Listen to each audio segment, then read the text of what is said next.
కూడా మీ అందరిపై ఉక్కు పాదం మోపుతూ మీ యొక్క కష్టాన్ని గుంజుకుంటుందంటే క్వశ్చన్ చేసే తత్వం, కష్టంలో నుంచే పాట ఉద్యమిస్తుంది, కష్టంలో నుంచే కవి ఉద్యమిస్తాడు, కష్టంలో నుంచే ప్రశ్నించే తత్వం అనేది వచ్చినప్పుడే మీకు రావాల్సినటువంటి న్యాయం జరుగుతుంది. మీకు రావాల్సినటువంటి న్యాయం జరిగినప్పుడే మీ కుటుంబం అంతా బాగుపడుతుంది. కాబట్టి ప్రశ్నించే తత్వం ఉండాలంటే బలమైనటువంటి నాయకత్వం ఉండాలి.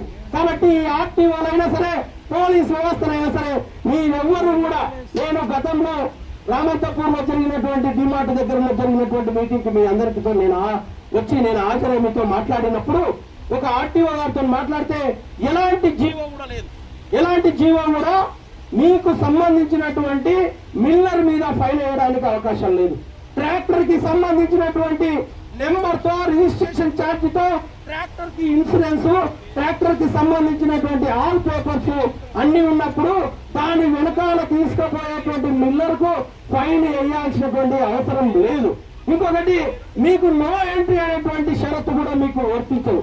ఎందుకు వర్తించదు అని చెప్తున్నానంటే, మీ యొక్క మిల్లర్ అసోసియేషన్ కి సంబంధించినటువంటి పట్టణ పరిధి లోపల మాత్రమే జరుగుతుంది. కాబట్టి నో ఎంట్రీ అనేది మీకు ఎటువంటి పరిస్థితుల్లో అది వర్తించదని చెప్పేసి ఒక జీవో కాపీని ఖచ్చితంగా విడుదల చేసినారు. ఆ జీవోను కూడా ఇక్కడ ఉన్నటువంటి పెద్దలందరికీ కూడా నా సమక్షంలో నేను జీవో కాపీని రేపో ఉండో ఆ ఆర్టీఓ గారు నాకు పంపిన మీకు ఖచ్చితంగా నేను పంపిణీ చేస్తా. ఆ జీవో కాపీ మీ అందరి దగ్గర ఉండాలి.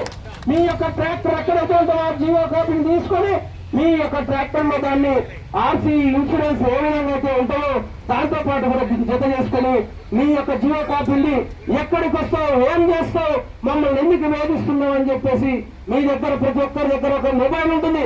ఆ మొబైల్ తోని అక్కడ ఉన్నటువంటి పోలీసు వ్యవస్థనైనా సరే, అక్కడ ఉన్నటువంటి ఆర్టీఓ వ్యవస్థను కానీ శుచిమెత్తగా మేము చేసే తప్పేంటి, మేము రెక్కాడితే గాని డొక్కాడనే పరిస్థితిలో శుచిమెత్తగా మేము వట్టి బిడ్డలం, మేము పని చేసుకొని బతుకుతున్నాం.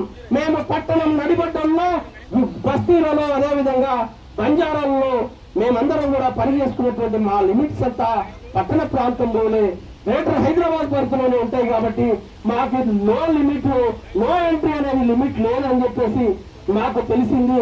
కావాలంటే జీవో కాపీని చదువుకోండి, మాకు చదువు రాని మట్టి బిడ్డలం అని చెప్పేసి ఎక్స్ప్లెయిన్ చేసే ప్రయత్నం చేయండి, కానీ ఎవరు ఆఫీసర్స్ తో వాదనకు దిగాకండి అని చెప్పేసి సభాముఖంగా మీ అందరికీ, నా మట్టి బిడ్డలుగా మీ అందరికీ వినయపూర్వక నమస్కారాలు తెలియజేస్తా ఉన్నా.